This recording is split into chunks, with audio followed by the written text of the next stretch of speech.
Hello everyone, कैसे हो। मैं रवि कुमार अपने डेंजर एजुकेशन पर आप सभी लोगों का स्वागत करता हूं। आप लोग कैसे हैं? मस्त हैं, ज़बरदस्त हैं। बिहार बोर्ड की अच्छी से आप लोग तैयारी कर रहे हैं। साथियों, मैं बता दूं आपको, मैं आज पढ़ाने वाला हूं बायोलॉजी का यह तीसरा लेक्चर, जिसका पहला चैप्टर का जय जय में प्रक्रम जो उसका लाइव प्रोसेस था, उसका मैं ऑब्जेक्टिव कराने वाला हूँ, क्योंकि जो बच गया है उसे पूरा किया जाए।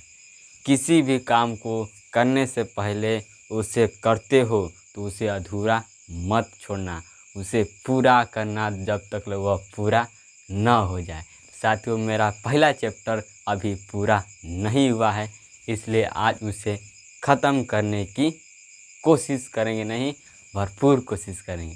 तो मेरे साथ आप लोग साथ देंगे या नहीं देंगे, आप कमेंट में बताइए।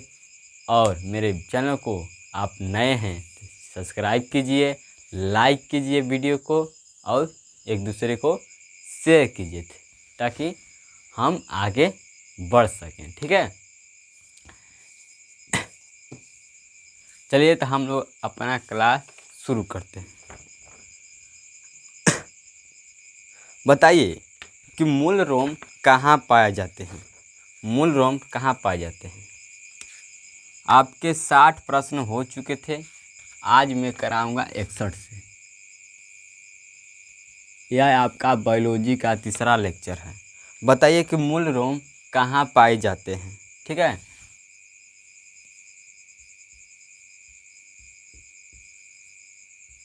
मूल रोम कहाँ पाए जाते हैं? कहाँ पाए जाते हैं? मूल रोम कहाँ पाए जाते हैं? तो आपके पता होगा कि यह जड़ में पाए जाते हैं। कहाँ पाए जाते हैं? जड़ में। यह जड़ में पाए जाते हैं। मूल रोम जड़ में पाए जाते हैं। ठीक है, आपका दूसरा सवाल है कि ऑक्सीजन क्या है।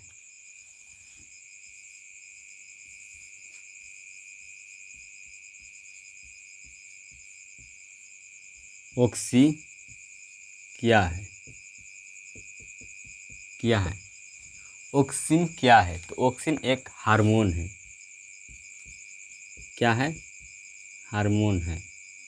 क्या है? हार्मोन है। ठीक है, क्या है? हार्मोन है। बताइए कि रक्षी कोशिकाएं किसमें पाई जाती है। रक्षी कोशिकाएं किसमें पाई जाती है? तीसरा, रक्षी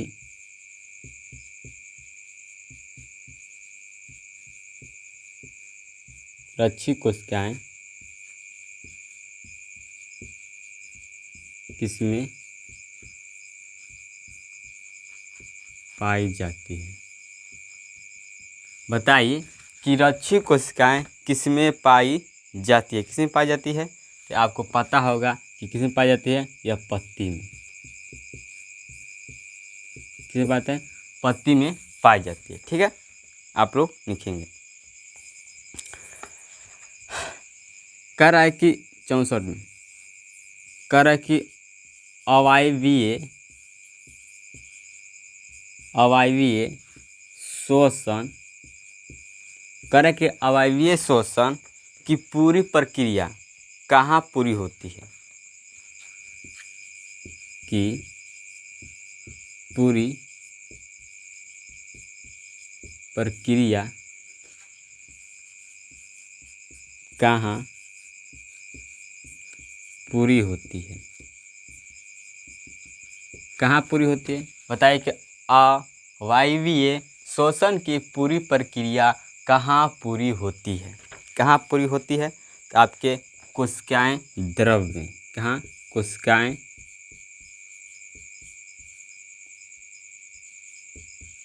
कोशिकाएं द्रव्य द्रव में। ठीक है, कोशिका द्रव।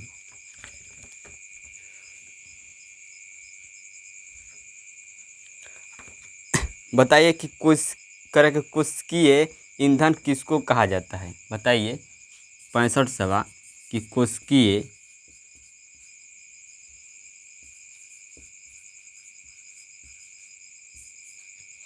कोशिकीय ईंधन कोशिकीय ईंधन किसको कहा जाता है? किसको कहा जाता है? किसको कहा जाता है तो आप लोग जानते होंगे तो बता दें। किसको कहा जाता है? तो आपके ग्लूकोज को कहा जाता है क्या? कोशिकीय ईंधन। ठीक है।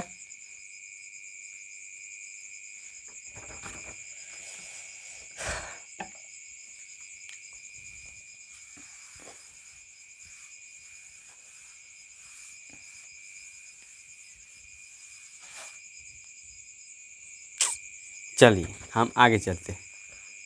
कह रहा है कि श्वसन का वह चरण जिसमें ऑक्सीजन की अनुपस्थिति में ग्लूकोज का आंशिक विखंडन किससे होता है? किससे होता है? कह रहा है कि कौन सा है छठा में?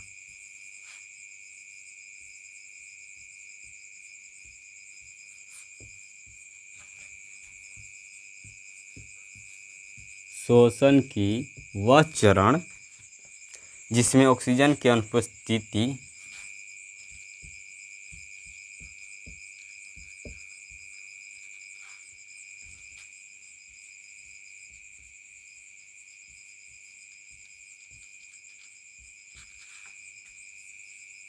ऑक्सीजन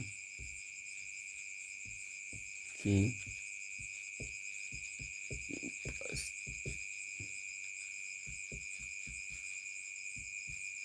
कह रहे कि श्वसन की वह चरण जिसमें ऑक्सीजन की अनुपस्थिति में ग्लूकोज का आंशिक विघटन किससे होता है?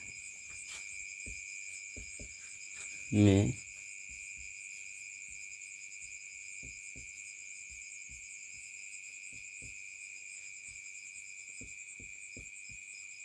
आंशिक विखंडन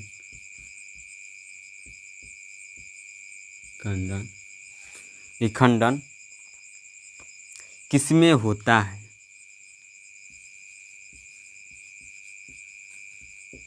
किसमें होता है? किसमें होता है? अनोक्सी श्वसन में होता है।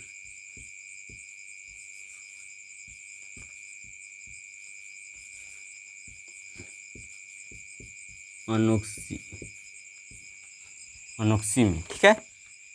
अनोक्सी श्वसन में। बताइए कौन सा? हाँ 67 नंबर। कह रहा है कि रेजिन किस पौधे का उत्सर्जित पदार्थ है? रेजिन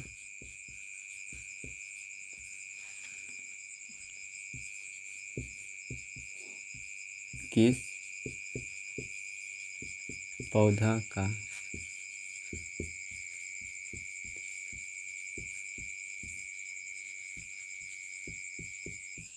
उत्सर्जित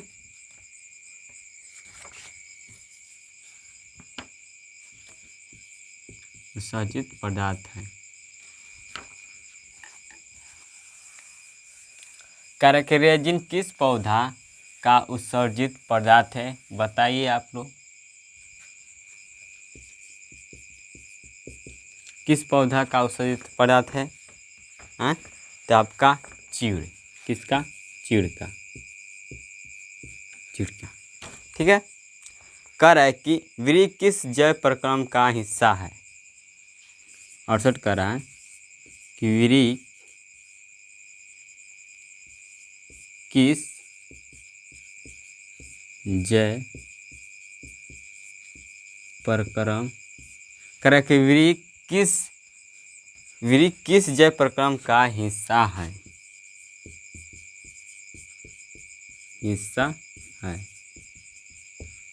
किसका हिस्सा है?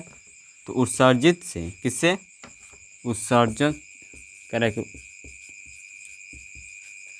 उत्सर्जन से। किससे? उत्सर्जन से क्या वृक्क का हिस्सा है। ठीक है। कह रहा है कि यूरिया रक्त में कहाँ से प्रवेश करती है। यहाँ पर लिख दूँ, बताइए कि जो यूरिया है, यूरिया शरीर में कहाँ से प्रवेश करती है, कहाँ से प्रवेश करती है।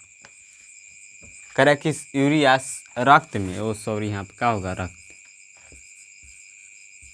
कहाँ होगा। कह रहा है यूरिया रक्त में कहाँ से प्रवेश करती है, कहाँ से प्रवेश करती है, तो आपको पता होगा कहाँ से प्रवेश करती है। तो यह यकृत से, कहाँ से, यकृत से प्रवेश करती है, यकृत से। आप लोग नोट कर लेंगे, यकृत से प्रवेश करती है।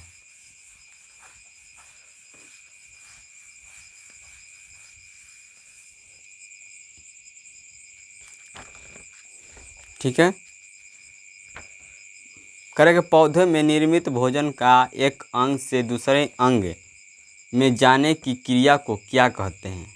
पौधे में निर्मित भोजन का एक अंग से दूसरे अंग, 70 ना जी 70। कह रहा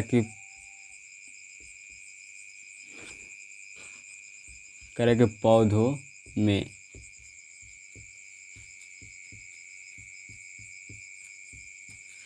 पौधों में निर्मित भोजन का एक अंग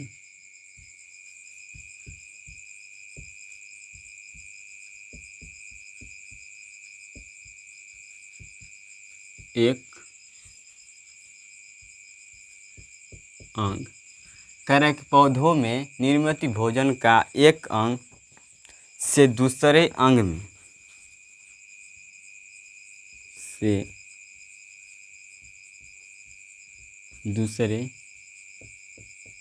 अंग में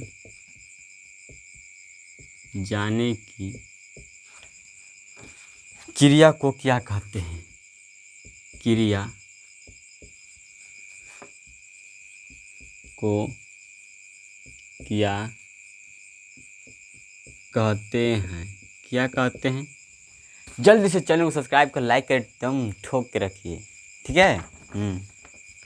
किसे कहते हैं, तो आपके क्रिया को कहते हैं परिवहन, परिवहन।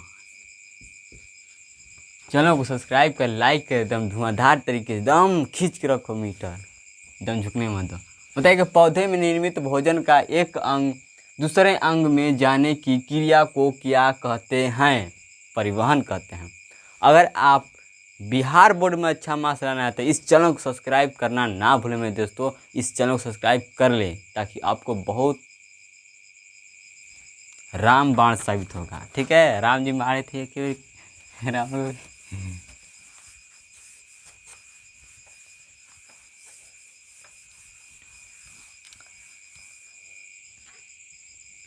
ठीक है।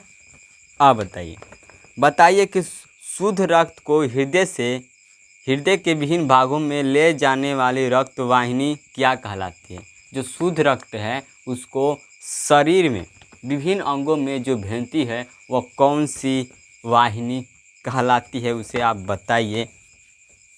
तो हम लोग बात करेंगे 71। कह रहा है कि शुद्ध रक्त को हृदय से शरीर के विभिन्न अंगों में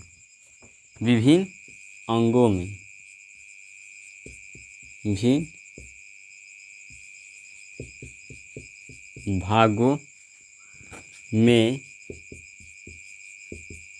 विभिन्न भागों में ले जाने वाली रक्त वाहिनी क्या कहलाती है। वाली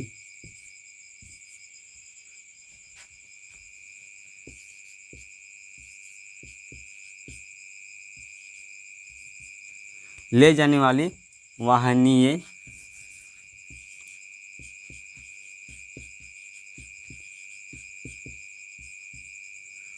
वाहिनियाँ क्या कहलाती है?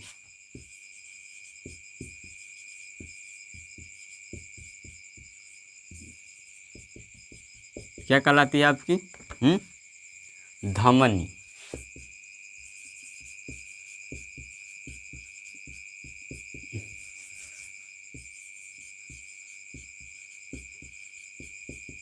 धमनियाँ वाहिनी कहलाती है। ठीक है, कि शुद्ध रक्त को हृदय से शरीर के विभिन्न भागों में ले जाने वाली वाहिनियाँ क्या कहलाती है? तो आपका धमनियाँ कहलाती है। वाहिनियाँ धमनियाँ कहलाती है। ठीक है।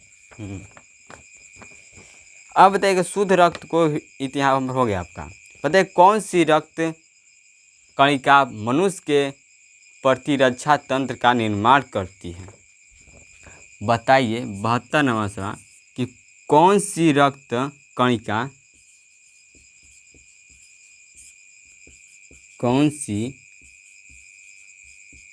रक्त कणिका मनुष्य के प्रतिरक्षा तंत्र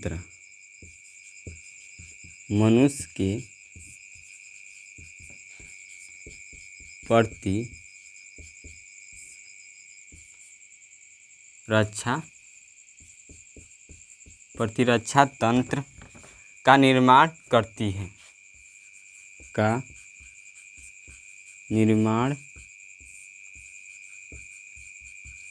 है?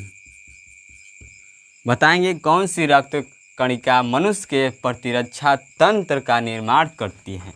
कौन सी है वह? बताइए।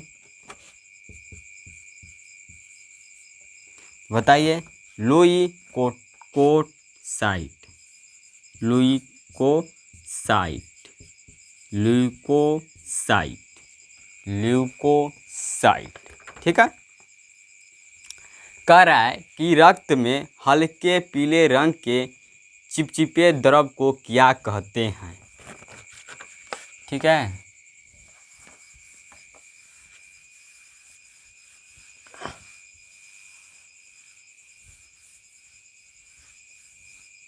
बताइए कि रक्त में हल्के पीले रंग के 73 रक्त में हल्के पीले रंग के रक्त में हल्के पीले रंग के चिपचिपे द्रव को क्या कहते हैं?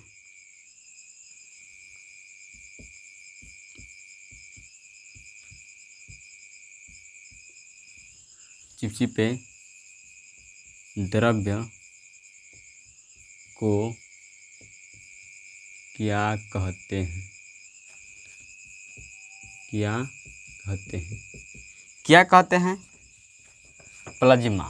क्या कहते हैं? प्लाज्मा कहते हैं। ठीक है। रक्त में उपस्थित कौन सी कणिकाएं श्वसन गैस के परिवहन में भाग लेती हैं? बताइए कि वो कौन सी रक्त है जो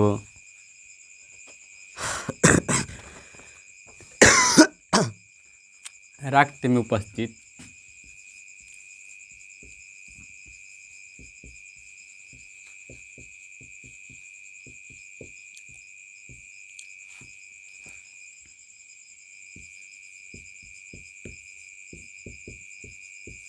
कौन सी कणिकाएं रक्त में उपस्थित कौन सी कणिकाएं श्वसन गैस के परिवहन में भाग लेती हैं? श्वसन गैसों के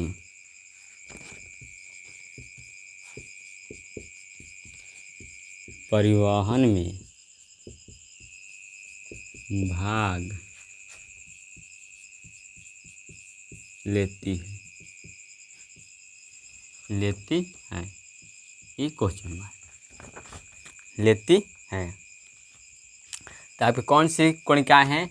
आरबीसी, आरबीसी जिसे कहते हैं लाल रक्त कणिकाएं, जिसे कहते हैं आरबीसी को कहते हैं लाल रक्त कणिकाएं, लाल रक्त कणिकाएं। ठीक है, बी आरबीसी, ठीक है, आरबीसी।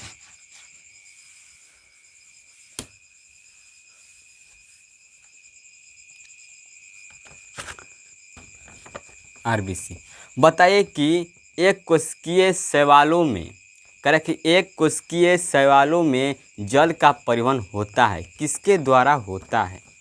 आप लोग जानते हैं तो कमेंट में लिख देंगे। ठीक है, बताइए कि एक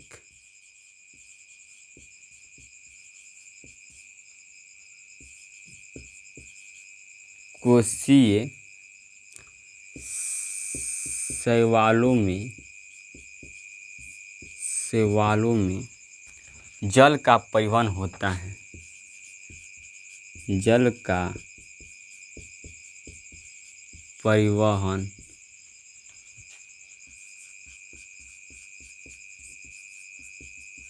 होता है, जल का परिवहन होता है, किसके द्वारा होता है?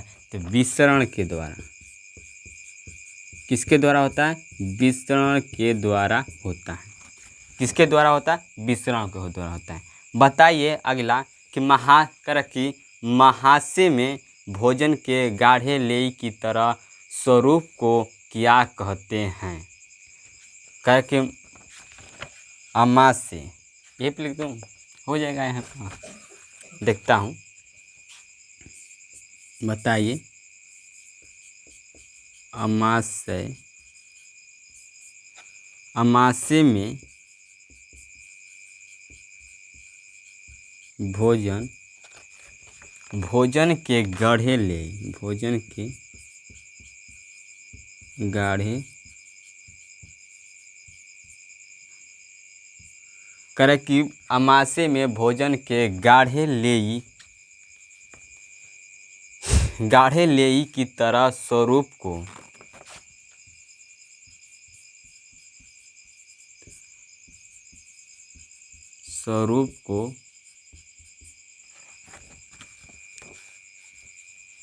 क्या कहते हैं? क्या कहते हैं? क्या कहते हैं? काइमा। क्या कहते हैं? काइमा। क्या कहते हैं? काइमा। कर के अमाशय में भोजन के गाढ़े लेई की तरह स्वरूप को क्या कहते हैं? तो काइमा। क्या कहते हैं?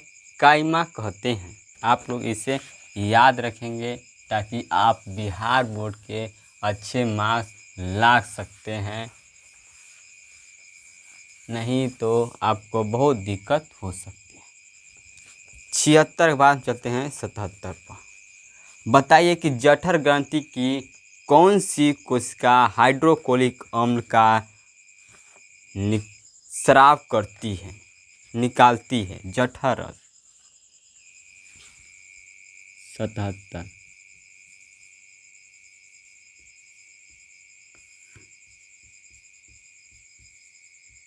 जठर ग्रंथि की वह कौन सी कोशिका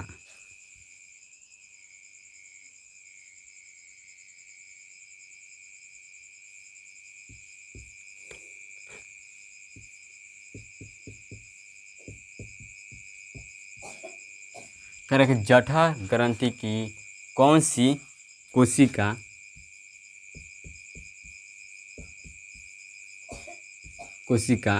हाइड्रोक्लोरिक करें?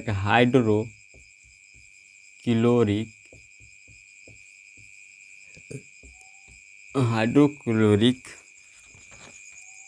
अम्ल का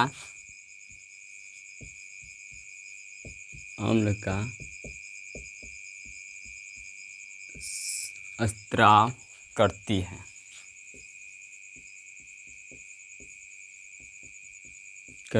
आप लोग जानते होंगे तो क्या होगा? भित्तीय कोशिका, क्या? भित्तीय कोशिका, भित्तीय कोशिका, आप लोग याद रखेंगे। बताइए कि मानव के 100 ml रक्त में उपस्थित यूरिया की सामान्य मात्रा कितनी होती है?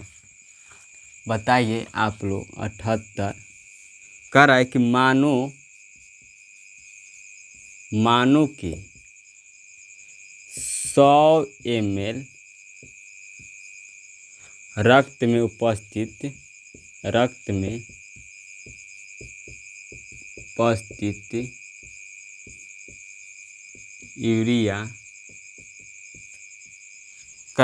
उपस्थित यूरिया की सामान्य मात्रा कितनी होती है? यूरिया की सामान्य मात्रा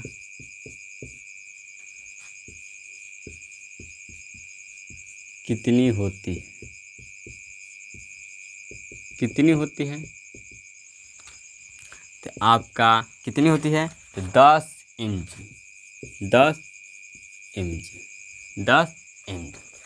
मानव के 100 ml रक्त में उपस्थित यूरिया की सामान्य मात्रा कितनी होती है? तो 30 mg। कितनी होती है? 30 mg। आप लोग इसे नोट कर लेंगे।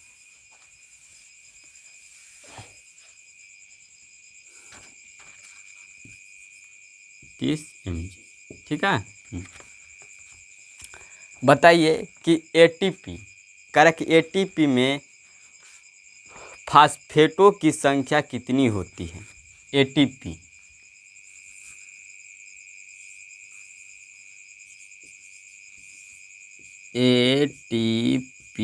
में फास्फेटों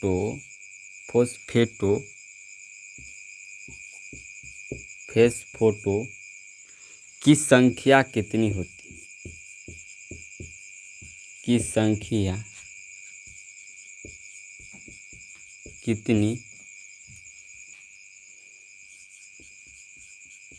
होती है? कितनी होती है? 3 होती है। कितनी होती है? 3 होती है। एटीपी में फॉस्फेटों की संख्या कितनी होती है? तो 3 होती है। कितनी होती है? 3 होती है। ठीक है। बताइए कि डायलिसिस मशीन द्वारा रक्त के शुद्धिकरण की प्रक्रिया क्या कहलाती है? बताइए। 80 नंबर।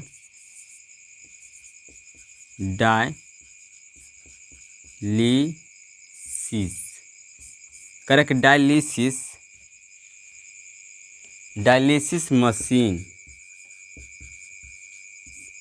मशीन द्वारा रक्त के शुद्धिकरण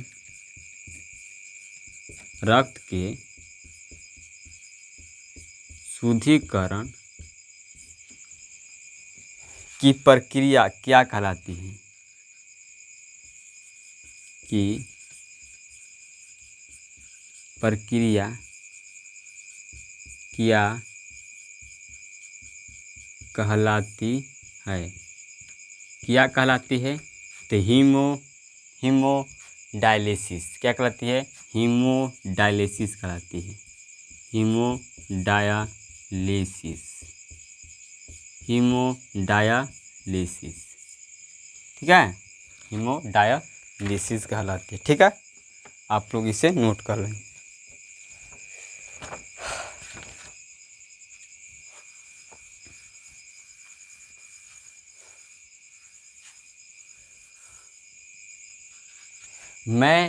मेरे में और क्या कमी है, आप लोग फटाफट कमेंट में बता देंगे, ताकि उस कमियों को दूर करने की कोशिश करूँगा। साथियों, आपके कमेंट से मैं बहुत सीखता हूँ। ठीक है। तो आप लोग कमेंट करिएगा कि मेरे में और कितनी कमियां हैं, उसे कैसे सुधारा जाए, आप ज़रूर बताना। ठीक है। बताइए कि जीवों के शरीर से उपचाई क्रिया को फलस्वरूप उत्पन्न अपशिष्ट पदार्थ का निकलना क्या कहलाता है? 81 कह रहे हैं। करे 81 कह रहा है जीवों के शरीर से, जीवों के शरीर से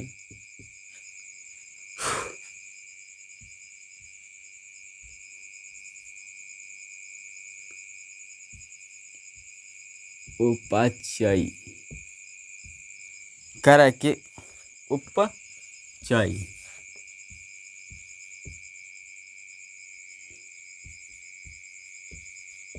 उपाचय, कहाँ गया जी? हाँ, उपाचाय क्रियाओं के फलस्वरूप, क्रिया के फलस्वरूप, फलस्वरूप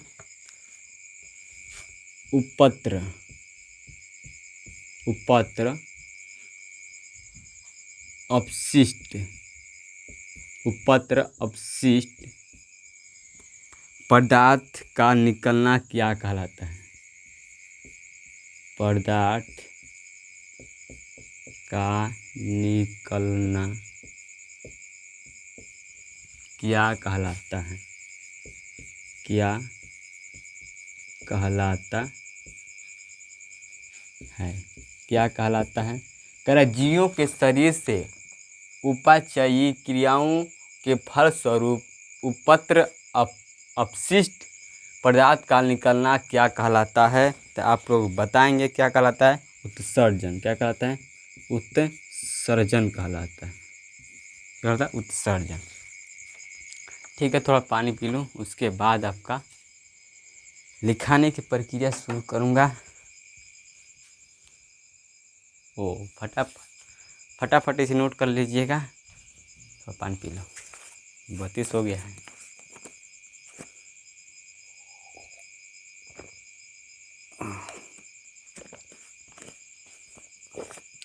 इक्यासी हो गया है बस, और 5-6 गौरी है, 8 गो आपका और ही है, 8 गो और ही है, 8 गो आपका वीवीआई है, 8 गो आपका महत्वपूर्ण ऑब्जेक्टिव है। इसे आप जरूर याद करना, लास्ट वाला।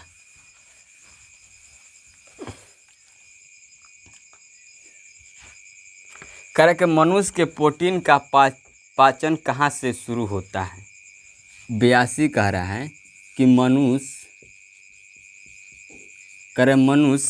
में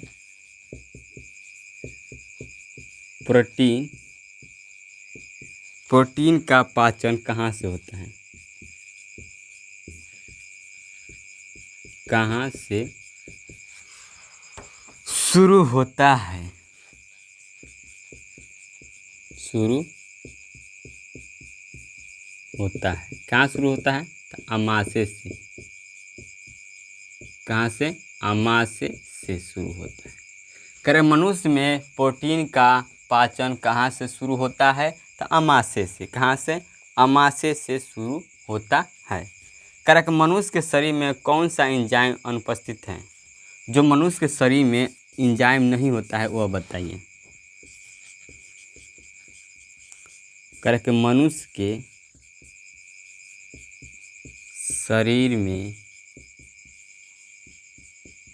कौन सा एंजाइम अनुपस्थित है?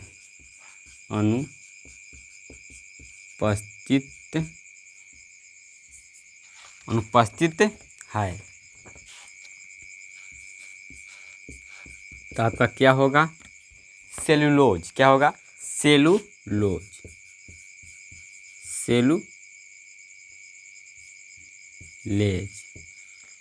सेलुलेज। ठीक है, सेलुलेज। बताइए कि वो कौन सा एंजाइम प्रोटीन का पाचन अम्लीय माध्यम करता है? आप लोग 64-84 बता दीजिए कि कौन सा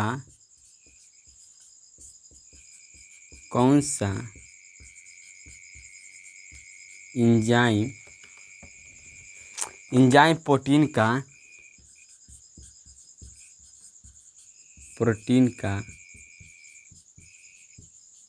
पाचन अम्लीय माध्यम में करता है। अम्लीय माध्यम में करता है। करेगा तो कौन सा एंजाइम प्रोटीन का पाचन अम्लीय माध्यम में करता है? बताइए कौन सा वो एंजाइम है? तो आपका पेप्सिन। क्या होगा आपका? पेप्सी। क्या होगा? पेप्सी। अब देख रहे हैं कि दिखाई दे रहा है कि नहीं? लास्ट वाला दिखाई दे रहा है तो आप लिख लेंगे पेप्सी। ठीक है, चैनल को सब्सक्राइब करें, लाइक करें, शेयर करें, क्योंकि इसे बनाने बहुत टाइम लगता है। कह रहा है कि फुफ्फुस, कह रहा है कि फुफ्फुस सीढ़ियाँ हृदय के किस वेशम में खुलती है? बताइए कि फुफ्फुस, कह रहा है कि फुफ्फुस सीढ़ियाँ हृदय के किस वेशम में खुलती है? तो बायां आली में। क्या? बायां आलिंद में। ठीक है,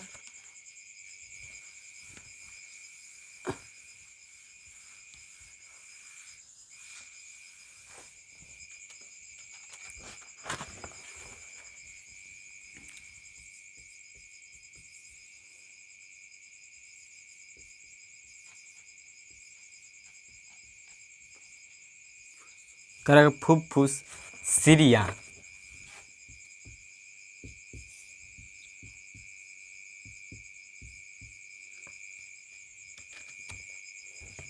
कह रहा है कि फुफ्फुस सीढ़ियाँ हृदय के किस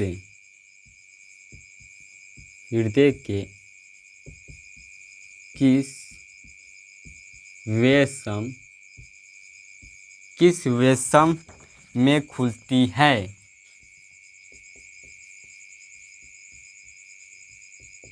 खुलती है किस वेशम में खुलती है? आपका नील की क्या? बायां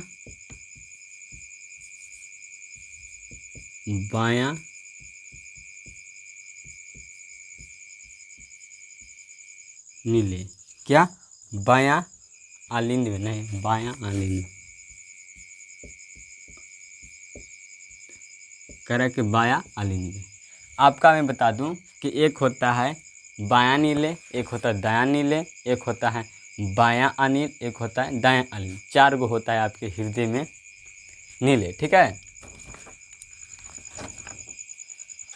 इसलिए आप देखेंगे तो जो डॉक्टरी में होता है, डॉक्टरी में उसी का प्लस का चिन्ह दिखाई देता है। जो इस तरह का प्लस चिन्ह होता है ना, इसी तरह का आकार में होता है। चारों अलिन क्या होता है? चारों क्या होता है? इसी आकार में होता है। इसलिए डॉक्टरों के एगो चिन्ह बन गया हृदय का प्लस का। ठीक है, बताइए कि बोमैन, करे बोमैन संपुट एवं गैलोमेरुल्स को सम्मिलित रूप से क्या कहा जाता है? आपका लास्ट नहीं है,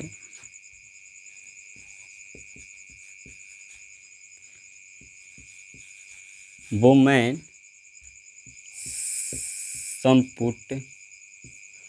संपुट एवं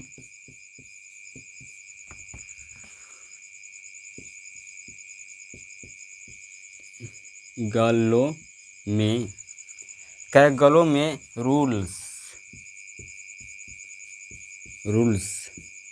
में रूल्स को सम्मिलित रूप से क्या कहा जाता है?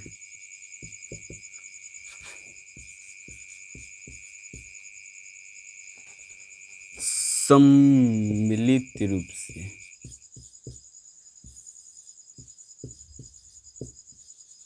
क्या कहा जाता है? क्या कहा जाता है? तो आपको पता होगा क्या कहा जाता है?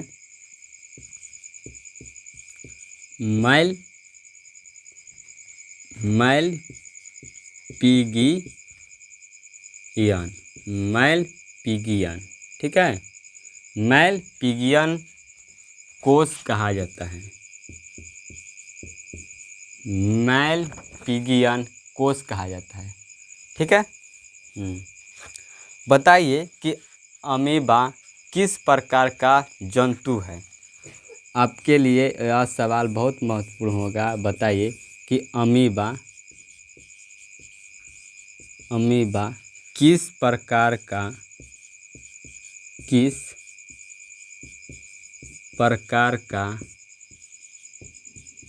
जंतु है। किस प्रकार का जंतु है? तो प्राणी समभोजी। क्या होता है? प्राणी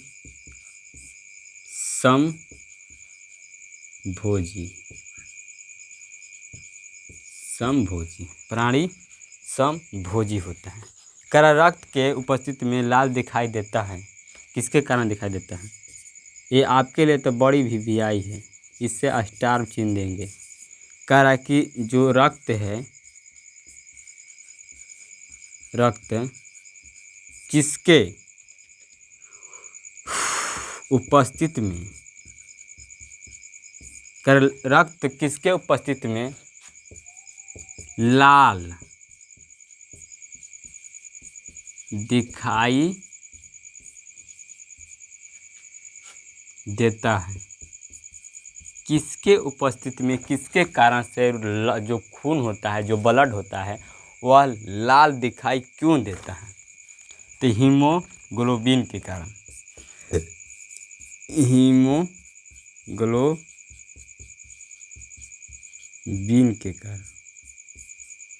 हीमोग्लोबिन के कारण यह लाल दिखाई देता है रक्त। ठीक है।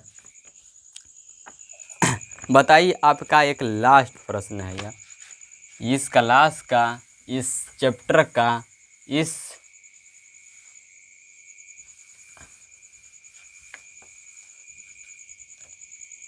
चैप्टर का, इस सेशन का। बताइए लास्ट क्वेश्चन। यहाँ तक 88 था, 89।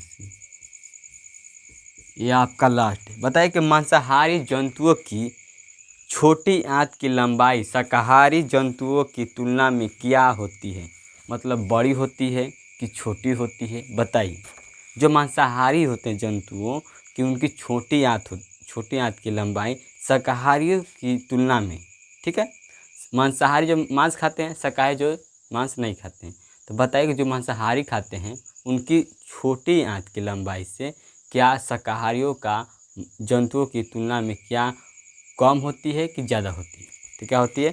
कम होती है। जो शाकाहारी होते हैं उनकी क्या होती है? छोटी आंत जो मजबूत होती है। ठीक है। तो आप लिखेंगे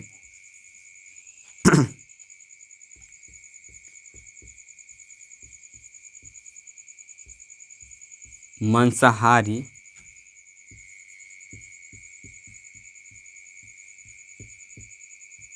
जंतुओं की छोटी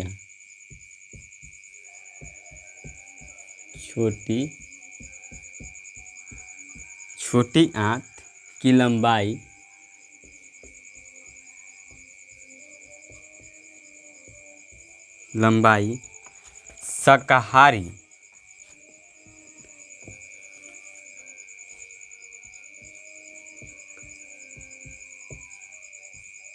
शाकाहारी जंतुओं की तुलना में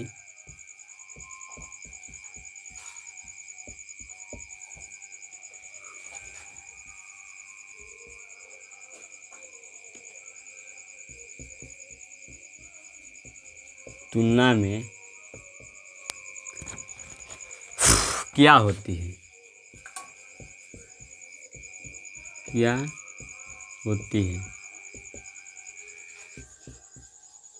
कम होती है, छोटी होती है। क्या होती है? कम होती है, छोटी होती है। कम होती है और छोटी होती है। ठीक है।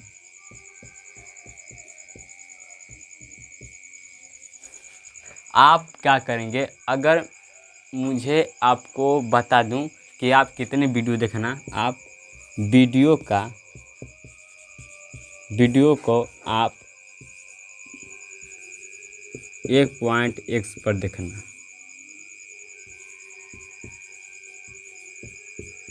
देखना। आपको अच्छी तरह समझ भी आएगा, आपको आप एक अच्छे समझ पाएंगे, आपको अच्छे से लिख पाएंगे। ठीक है। मांसाहारी जंतुओं की छोटी आंत की लंबाई शाकाहारी जंतुओं के तुलना में क्या होती है? तो क्या होती है? कम छोटी होती है। क्या होती है? कम छोटी है। क्योंकि जो मांसाहारी होते हैं वह मांस खाते हैं, इसलिए उनकी आंत क्या होती है? बड़ी होती है। और वो बड़ी होती है इसलिए बहुत सारे खानाओं को, मांस को पचा लेते हैं। लेकिन हमारे शाकाहारी जंतु जो होते हैं उनकी छोटी आंत कम इसलिए होती है क्योंकि वह शाकाहारी होते हैं, वह मांसाहारी चीज़ों को नहीं पचा पाते। ठीक है, इसलिए।